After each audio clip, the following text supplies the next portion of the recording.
अज़ीज़ तालबात अस्सलाम वालेकुम। आज मैं आपको 12वीं जमात की किताब सरमाया उर्दू का चैप्टर नंबर 13 एक सफ़रनामा जो कहीं का भी नहीं है की रीडिंग करवाऊंगी और अहम पैराग्राफ के सियाको सबाक के हवाले से तशरीह करेंगे।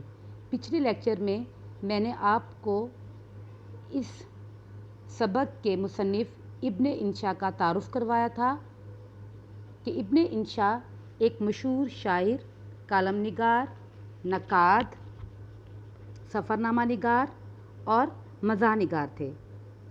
इनकी तसनीफ़ को भी देख लेते हैं। आवारागर्द की डायरी, इब्ने बतूता के ताक़ुब में, चलते हो तो चीन को चलिए, दुनिया गोल है, उर्दू की आखिरी किताब और ख़मार गंदुम।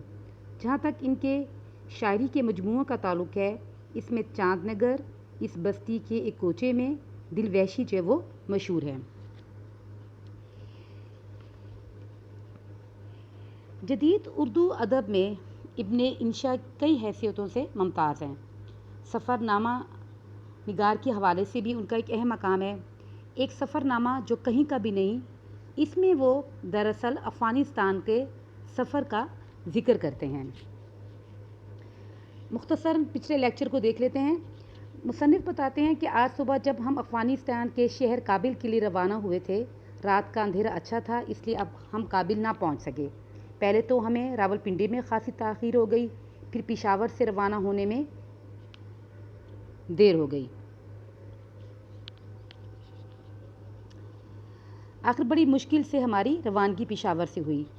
बदकिस्मती से काबिल पर गहरे बादल छाए हुए थे। मौसम की ख़राबी के बायस काबिल में उतरने के बजाय हम वापस पेशावर में उतर गए और हमें डीन होटल के कमरा नंबर 47 में ठहराया गया।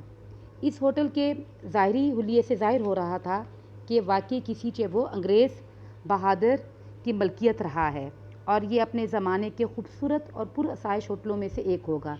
लेकिन होटल में क़याम करके सख्त मायूसी हुई, क्योंकि होटल की अंदरूनी दीवारें, फ़र्श और कालीन वगैरह काफ़ी पुराने हो चुके थे। यूँ महसूस होता था कि होटल के मालिकों के दिल कुशादा और फ़राख नहीं है।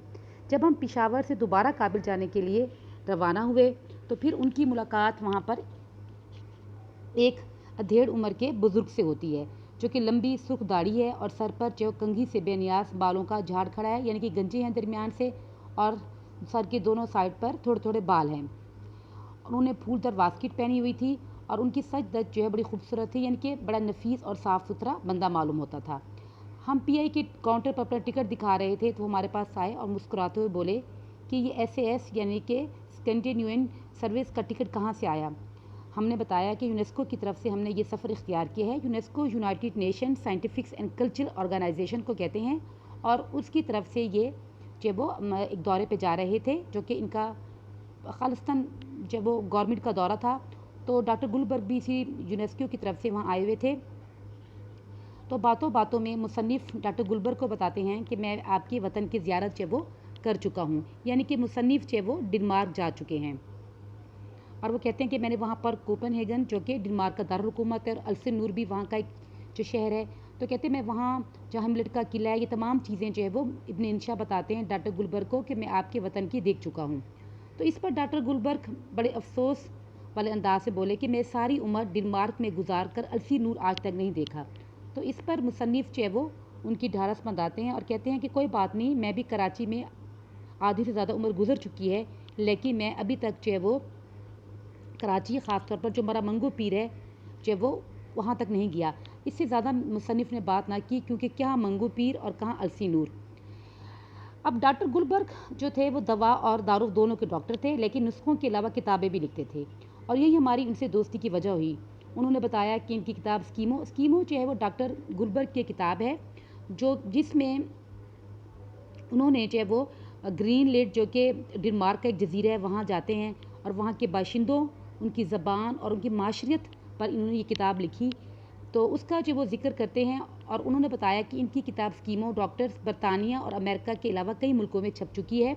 हमने रीडर डाइजेस्ट में इसका जिक्र, ये खुलासा पढ़ा था और कुछ याद था। ये सुनकर वो और खुश हुए और अपनी बीबी से कहा, देखो ये शख्स कितना पढ़ा लिखा है। उसने गैर दी غین ڈائجسٹ میں میری کتاب کا ذکر پڑا ہے۔ فرانسیسیوں کی طرح رے کا تلفظ وہ ہمیشہ غین نہیں کرتے تھے۔ مصنف چونکہ خود پڑھا لکھا انسان ہے تو اس نے جو ریڈر ڈائجسٹ میں اس کتاب اسکیموں کا خلاصہ پڑھا تھا، اور جب مصنف ڈاکٹر گلبرگ کو بتاتے ہیں تو ڈاکٹر گلبرگ بہت اس چیز سے متاثر ہوتے ہیں اور بیوی سے جو ہے وہ تعریف کرتے ہوئے کہتے ہیں دیکھیں ایک شخص کتنا پڑھا لکھا ہے۔ اب ڈاکٹر گلبرگ کا تعارف مصنف کچھ اس طریقے سے کرواتے ہیں کہ وہ مہم جو آدمی یعنی کہ مشکل آدمی تھا، وہ جب یہ کتاب لکھ رہا تھا تو وہ وہاں گرینلیڈ جاتا ہے اور اسکیموں کے ساتھ رہتا ہے اور انہی کی طرح کا جو زبان سیکھتا ہے، وہی معاشرت کو اپناتا ہے، وہیں بے نمک سا ویسا کھانا کھاتا ہے، مچھلی اور ریچھ کا گوشت برف کے جھونپڑوں میں قیام کرتا ہے، اور پھر اس نے یہ کتاب جو وہ لکھی ہے۔ اب یہ دونوں میاں بیوی ایشیا اور مشرق بیت کے دورے پر نکلے ہوئے ہیں۔ ہندوستان، تھائی لینڈ، نیپال ہوتے ہوئے پاکستان آئے تھے۔ اب کابل اور تہران ہو کر وطن واپسی کا پروگرام تھا۔ ہندوستان میں بھی یہ لوگ جو وہ ایک دن ٹھہرتے ہیں، لیکن وہاں جب جاتے ہیں تو وہاں پر وہاں پر جو ہے وہ سادھوؤں جو کہ جوگی ہیں، سادھو غیر سادھو میں جو وہ گو کشی کے معاملے پر مظاہرہ ہو رہا ہوتا ہے اور لوگ جو آپس میں لڑ رہے ہوتے ہیں، اور ہندوؤں کا خیال ہوتا ہے کہ یہ جو اور ہندو لوگوں کا یہ خیال ہے یہ جو انگریز لوگ ہیں یہ بھی گائے کا گوشت کھاتے ہیں، تو وہ پھر وہاں سے نکل پڑتے ہیں اور پھر اسی دن نیپال روانہ ہو جاتے ہیں۔ اب جہاں تک پشاور والوں کا تعلق ہے تو ڈاکٹر گلبرگ جو ہے وہ پشاور کے لوگوں کی بڑی تعریف کرتے ہیں اور کہتے ہیں کہ یہ لوگ بہت پرخلوص ہیں، پی اے کی تعریف کرتے ہیں کیونکہ یہ بہت جو وہ مہمان نواز ہیں، لیکن پشاور والے ہوٹل سے کچھ بد دل معلوم ہوتے ہیں اور کہتے ہیں کہ یہ کچھ معقول جو وہ ہوٹل نہیں تھا، قالین، فرنیچر، سروس کچھ بھی جو وہ اچھا نہیں تھا اور پیسے بھی جو وہ زیادہ تھے۔ اچھا، جاتے ہوئے جن لوگوں نے ہمیں کہا تھا کہ تم کیوں جا رہے ہو کابل، کیا ہم گدھے نہیں ہوتے؟ تو مصنف اس کا بڑا خوبصورت جواب دیتے ہیں کہ گدھے تو ہوتے ہیں لیکن 4 ٹانگوں والے، یعنی کہ وہاں پہ ریڑیاں تھیں اور وہاں پہ جو وہ گدھے آگے ہانکے ہوئے تھے اور اس پہ جو سنگترے جو وہ لوگ فروٹس جو وہ بیچ رہے تھے۔ تو ایران کی طرح یہاں بھی یہ معلوم ہوا کہ فارسی بولنا آسان ہے، سمجھنا مشکل۔ آغا نے جو جواب دیا، اچھا وہاں پر ڈاکٹر گلبرگ کی بیوی جب سنگترے دیکھتی ہے تو اس کا دل مچل اٹھتا ہے اور وہ کہتی ہے کہ میں نے یہ سنگترے کھانے ہیں۔ تو چونکہ مصنف کو فارسی جو وہ بولنا تو آتی تھی لیکن سمجھ نہیں سک رہا تھا وہ، تو جب اس نے آغا سے اس کی قیمت پوچھی تو اس کو سمجھ نہ آئی۔ اس پر اس نے اپنی طرف سے کہہ دیا کہ یہ بڑے مہنگے، آگے جاتے ہیں۔ آگے جا کر بھی ڈاکٹر گلبرگ کی بیوی دوبارہ کہتی ہے کہ میں نے سنگترے لینے ہیں، تو وہ کہتے ہیں آخر میں نے اس سے وہ کہا کہ سنگترے دے دو، اس نے 4 دے دیے۔ میں نے عفاف و تفہیم میں دقت نہ ہو، میں نے کوئی بات نہ کی اور کچھ پیسے اسے پکڑا دیے، اس نے مجھے 4 افغانی کا نوٹ دیا، باقی کھلے پیسے اس نے دے دی۔ اس طرح میری عزت بھی جو وہ اللہ تعالیٰ نے رکھ لی۔ تو وہ کہتے ہیں یہ میرا اور ہمارے لوگوں کا جو معاملہ ہے، انگریزی سمجھنے والا کا اس سے کوئی تعلق نہیں۔ صفحہ نمبر 85 پہ آئیں۔ اب اس میں مصنف کہتے ہیں کہ جس کام کے لیے میں کابل گیا تھا اس کا تعلق کتابوں میں سے تھا۔ اب اس نے اپنے ایک افغانی دوست سے پوچھا کہ یہاں پبلشر نہیں ہے؟ تو وہ کہتا ہے پبلشر؟ یہاں تو کوئی پبلشر نہیں ہے۔ تو مصنف کہتے ہیں کیا کوئی چھوٹا موٹا بھی نہیں ہے؟ تو اس نے کہا نہیں۔ تو پھر مصنف بڑے حیران ہوتا ہے اور کہتا ہے کہ پھر یہ جو کتب فروش ہیں کتابیں کہاں سے لیتے ہیں؟ تو اس پر وہ کہتے ہیں کہ یہاں پر جو ہے وہ کتب فروشوں جو ہے وہ اتنے موجود نہیں ہیں، بازار میں کتابیں بیچنے والوں سے مطلب ہے۔ اس کے علاوہ وہ کہتے ہیں جو ریلوے اسٹیشن پر بک سٹال ہوتے ہیں، کابل کندار میں بھی ہوں گے۔ وہ کہتے ہیں کہ میاں ہوش کی دعا کرو، کون سے ریلوے اسٹیشن؟ تمہیں معلوم ہے کہ افغانستان میں ریلوے کی کوئی شیطانی چیز نہیں ہے، یہ شیطانی چرغہ تمہیں مبارک ہے کہ تم لوگوں کے ملک میں ہو، ہم اس چیز کو پسند نہیں کرتے۔ پھر مصنف کو یاد آتا ہے کہ میں جب کابل کے لیے روانہ ہو رہا تھا تو میں نے ایک مضمون پڑھا تھا، اس میں لکھا ہوا تھا کہ جیسے ہی آپ درہ خیبر کو کراس کریں گے تو افغانستان کے سرحد پر قدم رکھیں گے تو یوں سمجھے کہ افغانستان جو 1 صدی پیچھے ہے۔ اب پبلشروں کی حد تک تو ٹھیک ہے، لیکن یہ تھا کہ وہاں پہ سرکاری کچھ چھاپے خانے تھے، وہ بھی بہت کم تعداد میں۔ اگر کسی کو بہت کوئی لکھنے پڑھنے کا شوق پیدا ہو جاتا تو پھر اسے جو پہلے قانون یا حکومت کو عرضی دینی ہوتی تھی کہ بندے کی یہ تالیف لطیف زیر طباع سے آراستہ کی جائے، اور پھر جو ہے وہ خود ہی جو چھپائی کے پیسے، کاغذ، کتابت، طباعت کے سب کچھ جو ہے وہ اس بندے کو خود ہی لگانے پڑتے تھے۔ مانگ کا یہ حال ہے کہ کچھ کتابیں شائقین خرید لے جاتے تھے، کچھ بنیاں دکان والے لے جاتے تھے اور اس پر بھی کشمش، چلگوزے وغیرہ ڈال کر بیچتے تھے۔ ہمارے انہی دوست نے فرمایا کہ تم جو کچھ بھی کہو، اس نظام میں مصلحت ہے کہ لوگ جو بیہودہ شاعری اور رنگیلے ناولوں وغیرہ سے محفوظ رہتے ہیں۔ اب اس کے بارے میں اس کے مصنف کے دوست کا یہ خیال تھا جو لٹریچر لکھا جا رہا ہے وہ بڑا بیہودہ ہے اور لوگوں کے جو جذبات کو جو خراب کرتا ہے، اس لیے بہتر ہے کہ ہمارے ہاں یہ چیزیں جو وہ نہیں پڑھی جاتی۔ اور واقعی یہ بات حقیقت ہے کہ اگر ادب جو ہے وہ इसी तरह का लिखा जाए तो फिर जो है वो जिसमें कोई अदब नाम की चीज़ ना हो, तो फिर बेहुदा शायरी की जाए तो वाकई ही वो लोगों को ख़राब करती है। रेलवे की कहानी ये मालूम हुई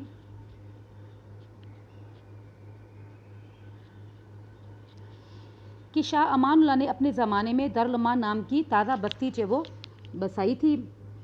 वहाँ तक रेलवे लाइन की ट्रॉल जज। अच्छा, बच्चा सिक्का का इसमें जिक्र है कि बच्चा जब वो सिक्का ने इसका ताज व तख्त छीना तो पूछा ये क्या चीज़ है। चुनाचे फ़िरंगियों की बिद्दत करार देकर उखाड़ फेंका। हमने दारुल अमान में इस उखड़े हुए जंग खुर्दा स्लीपर और 2-3 टूटी फूटी बोगियाँ आसार सनदीद के तौर पर एक झोंपड़े के सामने खड़ी पाई जो एक ज़माने में रेलवे स्टेशन था। अब इसमें वो जिक्र कर रहा है बच्चा चबो साके का कि वो कहते हैं कि यहाँ पर जब अमानुल्लाह था उसने कोशिश की कि यहाँ पर जब वो एक बस्ती भी उसने जब वो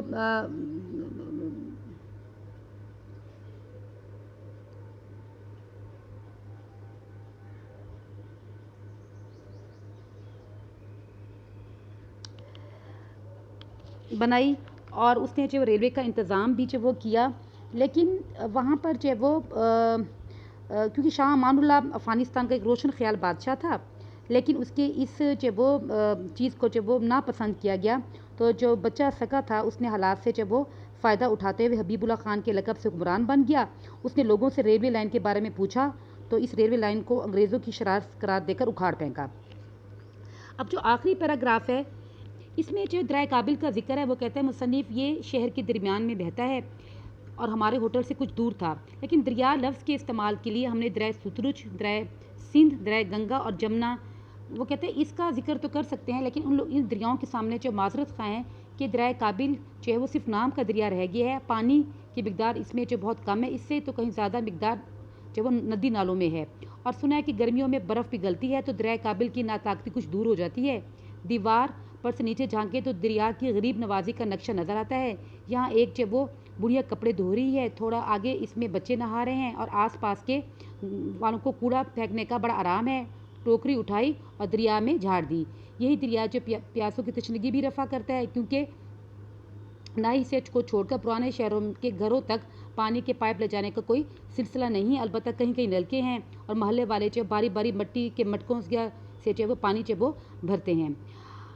अच्छा, वो कहते हैं कि इन मटकों की वजह कता इस तरह है जो कि या तो हमने अजायब घरों में देखे हैं या फिर रुबायत उमर ख़याम की तस्वीरों में सराही जो वो देखी होगी। वो कहते बेशक अब हुकूमत पानी पाइपों के ज़रिए घर तक पहुंचाने का बंदोबस्त कर रही है, लेकिन फ़िलहाल तो शहर में सिक्कों का रवाज है। ये सिक्का तो कुछ दिनों तक मुल्क का बादशाह भी रहा, लेकिन वो एक अलग कहानी है। तो इस पूरे सबक में मुसन्निफ़ ने जो वो ये जिक्र किया है कि अफ़गानिस्तान जो वो हर लिहाज से अभी बहुत पीछे है और वहाँ पर जो वो तरक्की का कोई सिलसिला जो वो नहीं है, ना वहाँ पर पब्लिशर हैं, ना वहाँ रेलवे का जो वो इंतज़ाम है। तो मुसन्निफ़ को बड़ी जो वो मायूसी होती है। इसके एक्साइज की तरफ आते हैं। मुसन्निफ़ इब्तिदा में काबिल के बजाय पेशावर के हवाई अड्डे पर क्यों उतरे? मौसम की ख़राबी की वजह से वहाँ उतर गया था। दूसरा है कि मुसन्निफ़ ने पेशावर के अरसा क़याम के दौरान किस होटल में जब वो क़याम किया और होटल उन्हें कैसा लगा? उन्होंने डीन होटल में क़याम किया। होटल की तमाम चीज़ें कुशादा थी सिवाय मालिकों के दिल में। अब मुसन्निफ़ ने पेशावर की शहर से क्यों ख़ाइफ़ हो गए? वो इसलिए हुए कि जब उन्होंने क्योंकि रहनुमाई का जो अंदाज़ था अहले पेशावर का बहुत गैर मोहतात था, जिसकी वजह से मुसन्निफ़ ख़ाइफ़ हो गए। डॉक्टर गुलबर्ग ने अपनी किताब डॉक्टर स्कीमो लिखने के लिए क्या जतन किए? वो बरसों जाकर ग्रीनलैंड जाते हैं और वहाँ के जो लोगों की माशरत है उसको जब अपनाते हैं और वही जब वो जाके किताब लिखते हैं। डॉक्टर जब वो गुलबर्ग की बीबी ने काबिल में संगतरे कैसे जब वो ख़रीदे? अब उन्होंने जब वो